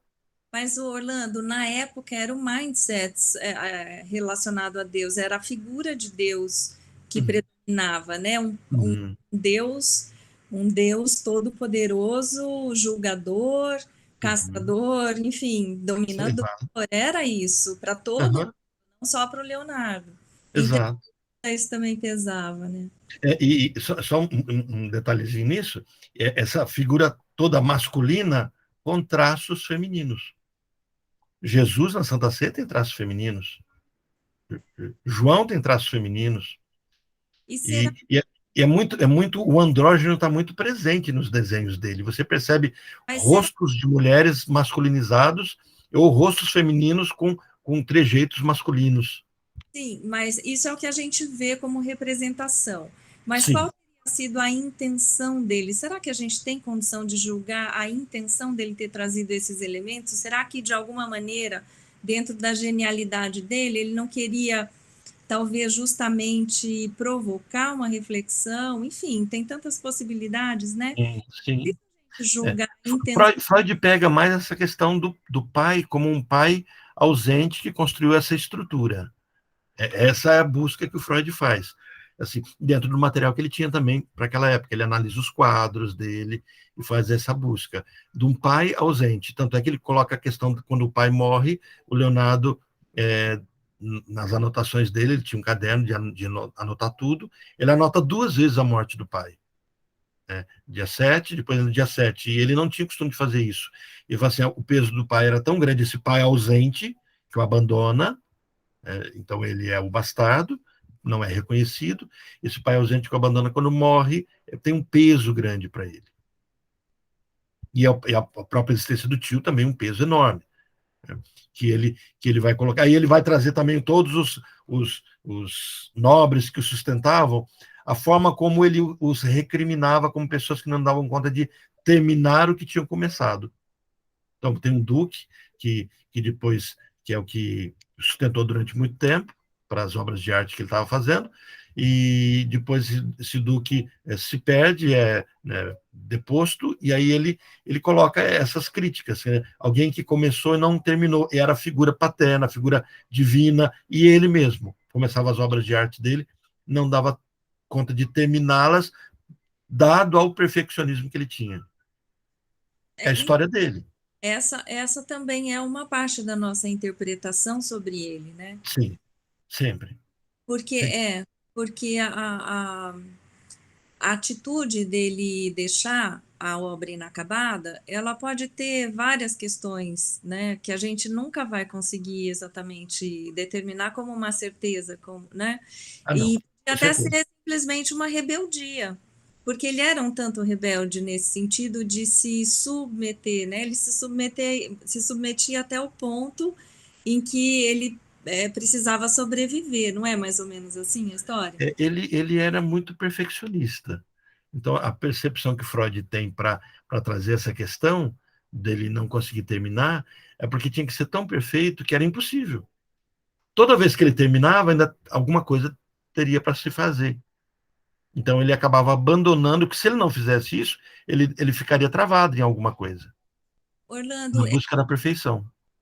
Ok, isso pode ter sentido. Eu li em algum lugar sobre ele que ele, segundo as palavras dele, tá? Algum registro aí dele, que às vezes o interesse dele pelo aprendizado era tão grande, era maior que ele mesmo, que às vezes ele tinha que sacrificar, entre aspas, o tempo que ele teria que dedicar para concluir alguma coisa, Isso, exato. para justamente ir para uma outra, porque Isso. a coisa era mais urgente. Uhum. Então, não é o abandono não é o abandono pelo abandono, mas é algo que o chamava de uma maneira mais intensa, para seguir um caminho, digamos, de exploração, de evolução, de... Mas você percebe que isso é uma explicação? Eu não estou dizendo que ela não é uma explicação, ela é. E a abordagem que o Freud traz é disso, de que ele tinha que abandonar, porque senão ele nunca terminaria, e nunca teria um novo. Mas isso é uma explicação racionalizada, porque o fato que persiste ali é de ter que abandonar algo não terminado. Aí é só justificar, eu preciso abandonar algo não terminado, porque senão eu nunca faço nada novo, ok? Mas não deixou de ter que abandonar algo não terminado.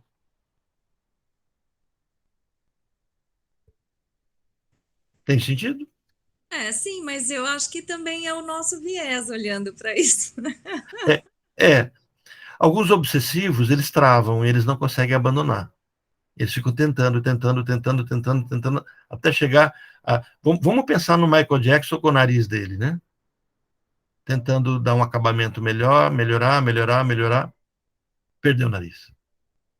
Então, assim, a gente consegue ver isso... Ou então, eu lembrei daquele exemplo aquele menino, ele é mineiro, também por causa do nariz, quando ele era pequeno, a família tirava muito o sarro dele, brincava com o nariz dele, e ele se transformou naquele Ken humano, e agora ele é a Jéssica, é uma mulher, e ele fez já não sei quantas operações plásticas, ele totalmente diferente, ele está sempre fazendo cirurgia plástica para melhorar alguma coisa. Ele nunca acha quem ele é, né?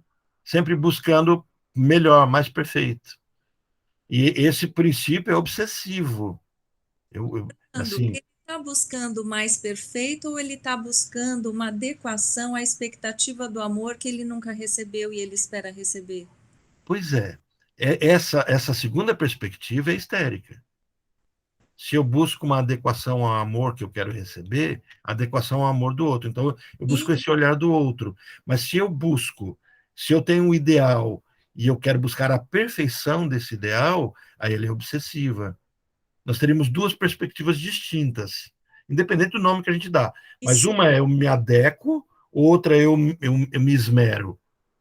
Então, e só analisando, acompanhando essa pessoa ao longo do tempo, que a gente vai conseguir pegar pistas. Uhum. É por isso que eu acho delicado a gente querer analisar Leonardo da Vinci. Sim.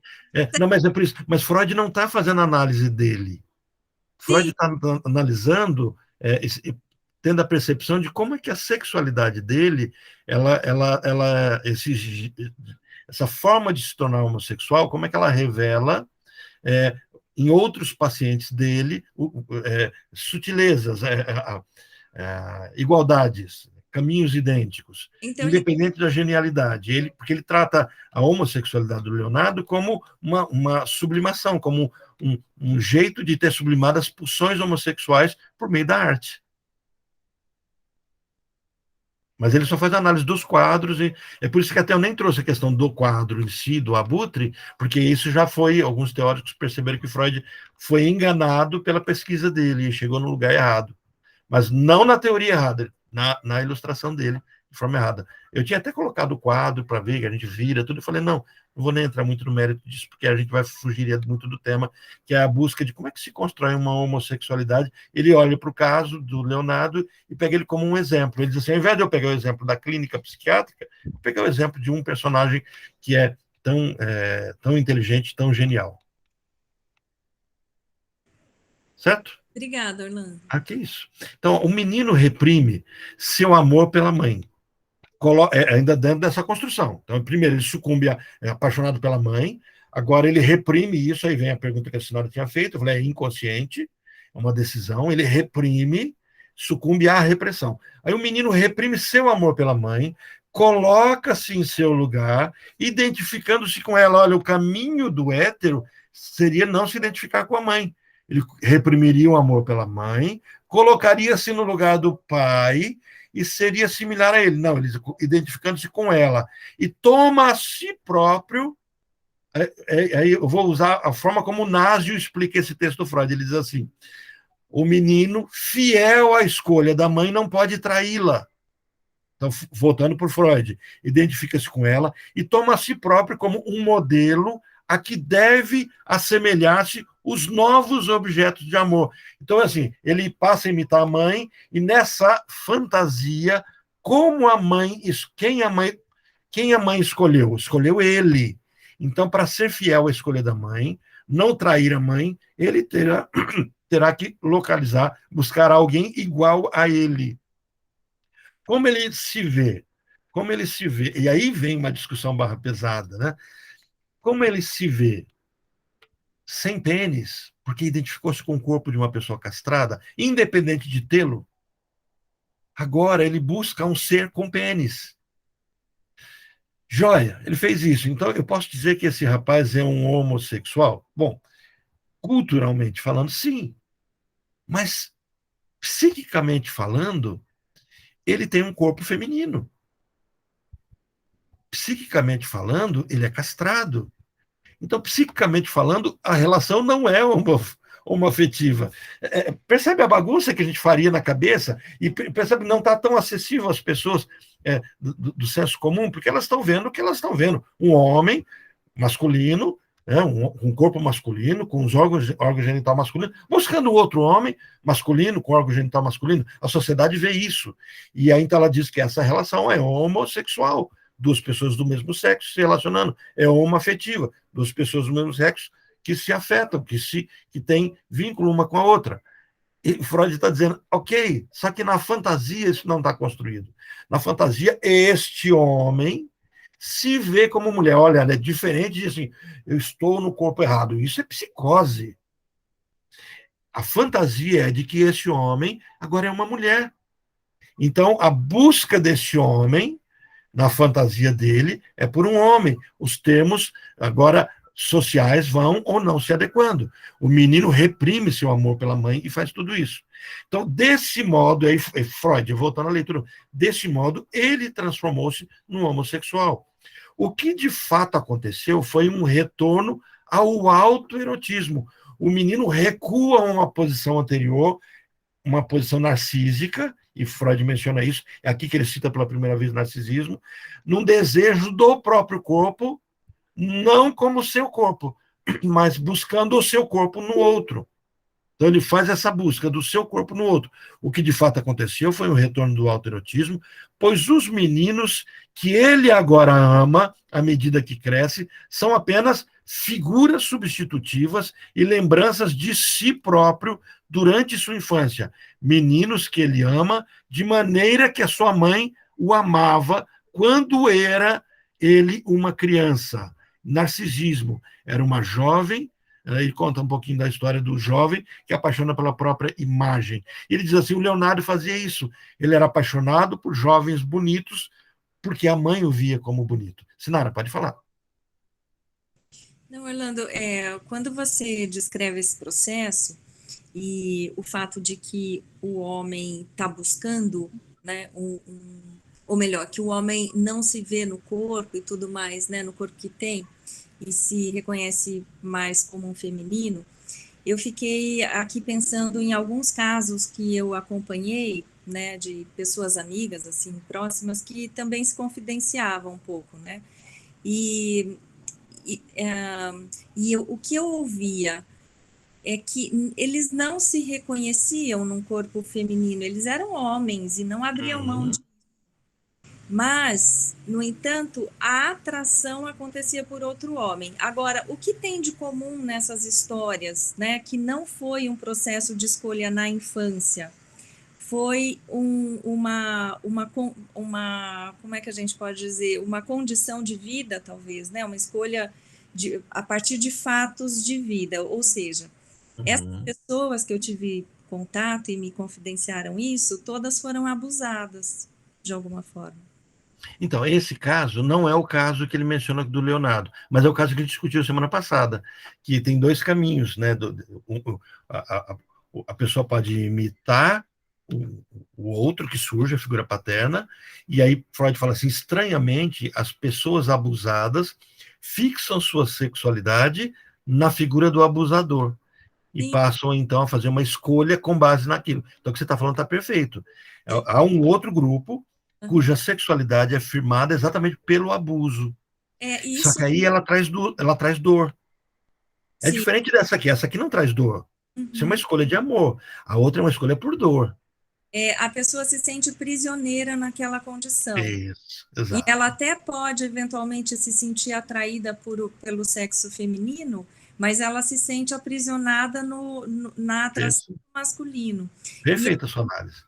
E aí eu fico pensando por isso, né, na possibilidade do Leonardo talvez ter sido abusado e naquele contexto, naquela época, ele não ter outra maneira de falar e de tratar e sublimar isso a não ser pela ideia de um sonho ou pela própria pintura, né?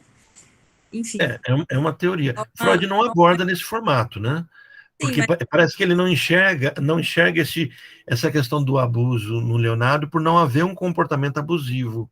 Pelo contrário, sublimado. E nem tanto afeminado no sentido de tomar o lugar do outro. Mas ele era muito cuidador, ele cuidava dos discípulos dele com muito carinho. Essa parece que é a visão, parece que é o caminho que Freud segue. Por isso que ele diz assim, é um tipo de homossexualidade, onde ele não traz a questão do abuso. Eu entendi o que você está colocando, mas o Freud contempla as duas possibilidades, não para o Leonardo. Né? Parece que o Leonardo ele pega, de fato, para explicar, surgindo por conta do amor pela mãe. Mas ele, naquele texto anterior, que a gente falou sobre a sexualidade infantil, ele fala exatamente disso que você acabou de falar. Crianças abusadas poderão ter um comportamento homossexual por conta do abuso, e isso é montado por conta de uma dor. Eu estou entendendo o vínculo que você traz na questão da felação, do ato que ele identifica como ato de felação, de sexo oral, como talvez, será que ele não teria sido abusado na infância? Talvez. Mas aí o Freud vai pelo viés, aqui, de que havia um órgão substituto, quer dizer, o seio da mãe, que agora é substituído também por um pênis, por uma mucosa e assim por diante. Mas pode ser o que você falou? Também pode. Parece que ele não aborda nesse texto. Pelo menos eu não identifiquei. não, tranquilo, Orlando, só para Mas está compartilhar. perfeita a sua análise das formações, sim. E aí, então, inclusive é isso que tem que se observar. Por exemplo, houve abuso? Não houve abuso? Quer dizer, porque se a sexualidade foi formada por conta do abuso, tem uma dor muito, muito pesada ali que tem que ser elaborada. Tem Sim, até que se validar. Será que essa sexualidade precisa continuar acontecendo assim? E a psicanálise vai libertar a pessoa para tomar até essa decisão. Joia, ok, então não quero essa sexualidade. Ou não, joia, ok, mas eu gosto de me vejo assim e estou montado, eu não tenho como apagar o passado, mas eu tenho como me ver livre dessa dor. A cicatriz fica, mas a ferida pode ser fechada. Está perfeito. Então, esse é um caminho que a gente vai fazer, na busca de se houve ou não abuso. é, Está e, e perfeitíssimo, sua avaliação. E talvez, além de ter ou não havido abuso, como que ele percebe esse ato, porque alguns percebem como uma violência, mas outros percebem como algo prazeroso. E essa percepção vai definir depois, né, como que ele vai lidar ao longo da vida com essa experiência que teve. Existe uma dor, Sinara, você está me lembrando agora, uma dor muito intensa de pessoas que foram abusadas, que é a dor de não ter se sentido mal. Eu estava conversando essa semana com uma paciente que descreveu a história do suicídio de um amigo. E esse amigo, a família toda, ele e os irmãos foram abusados pelo tio. E todos ficavam quietos porque o tio dizia que se contasse, ele matava os pais. Então, por amor, eram 2 meninos e uma menina, foram abusados pelo tio. Até que o mais novo chegou um dia para a mãe e falou assim, por que o tio faz isso com a gente? E aí os pais levaram um susto, que não sabiam. E aí descobriram. Quando descobriu, aí, né, resolveu-se legalmente a história, mas o menino mais velho cresce com a seguinte acusação: por que você não falou? Então, havia uma cobrança social de que ele devia ter gostado, uma cobrança dele mesmo. E ele não suporta essa dor de ser partícipe do ato do tio. Essa fala, e aí esse rapaz se mata, né, toma veneno, porque ele não suporta essa dor. E se mata num processo impulsivo. Ele não era um suicida, mas no momento de crise de dor, ele não suportou a dor e se matou. Essa dor, eu escutei de um paciente uma vez, que foi um dos meus primeiros pacientes, que ele, ao resgatar uma história de abuso dos 7 anos dos 8 anos aos 17 anos de idade, ele fala assim: nossa, Orlando, eu devia gostar. Ele já tinha 40 e quase 50 anos. Eu devia gostar. Eu disse: por que você diz isso? Assim, eu tinha 17 anos, eu podia dizer não quero. E eu continuei, deixava, a gente fazia sexo com meu cunhado ainda do mesmo jeito. E aí essa era a dor. E ele diz assim: essa descrição, fala assim, você abriu uma ferida que eu pensei que estava cicatrizada. E ele fala assim: o meu braço agora está em carne viva. E eu pensei que estava tudo cicatrizado. E a angústia dele será que ele era homossexual? Mas eu estava diante de um homem de quase 50 anos de idade, casado, com filha, e que tinha uma vida heterossexual normal, mas que carregava a culpa de ter aceitado. Então, entra a questão. O ato em si parece que não estava sendo visto como abuso sexual, mas o medo de não ter tido aquela dor passou a ser a grande dor. É isso que você está trazendo?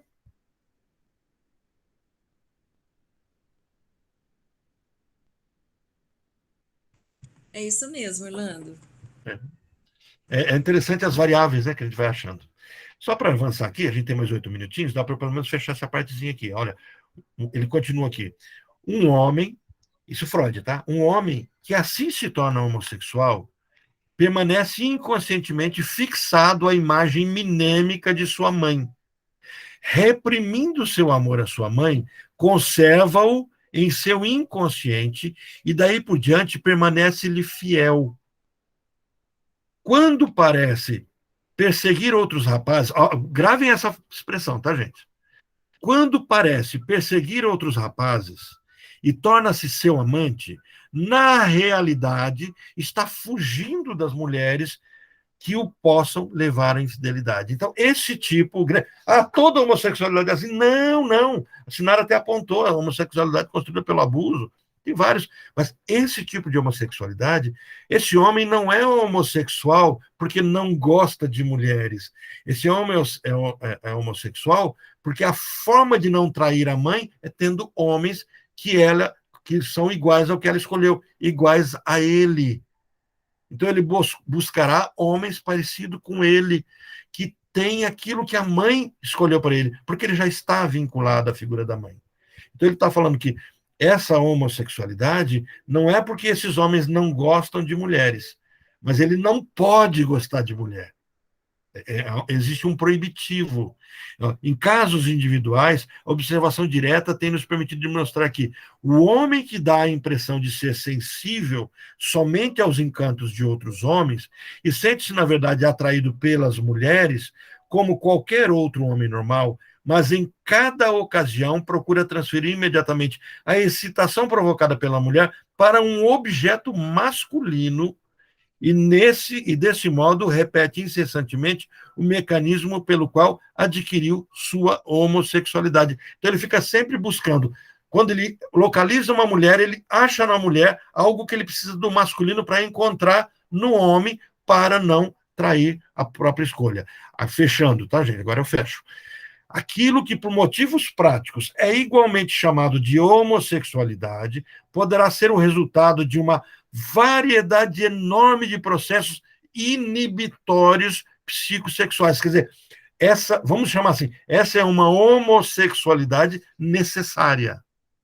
O processo particular que destacamos é, talvez, apenas vou frisar, tá? O processo particular que destacamos, esse caso que ele está dizendo, é apenas entre muitos outros, e talvez correspondam a um único tipo de homossexualidade. Então, tem várias. Então, a gente não pode generalizar todo homossexual. Não.